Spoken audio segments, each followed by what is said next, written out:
বরের কাছে photo edit শিখে নিজেকে প্রো দাবি করার জন্য চলে যাই ফটো এডিট করতে।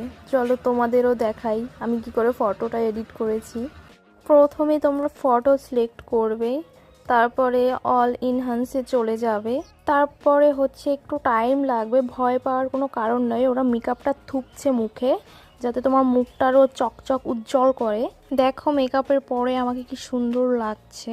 তারপরে তোমরা চলে যাবে ম্যাজিক ইরেজারে। ম্যাজিক ইরেজারে গিয়ে তোমাদের পিছনে যে আবর্জনাগুলো আছে ওইগুলো তোমাদের পরিষ্কার করতে হবে, নাহলে ফটো ভালো আসবে না।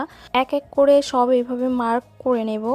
দেখে শুনে সব মার্ক করতে হবে যাতে পিছনে কোনো আবর্জনা কিছুই না থাকে, সেদিকে আমাদের খেয়াল রাখতে হবে, নাহলে কিন্তু ফটো ভালো আসবে না। সব ঠিকঠাক মার্ক করার পরে আমরা ওকে করে দিব। তারপরে একটুক্ষণ ওয়েট করব, কারণ আবর্জনা পরিষ্কার হতে একটু টাইম লাগবে তো। তারপরে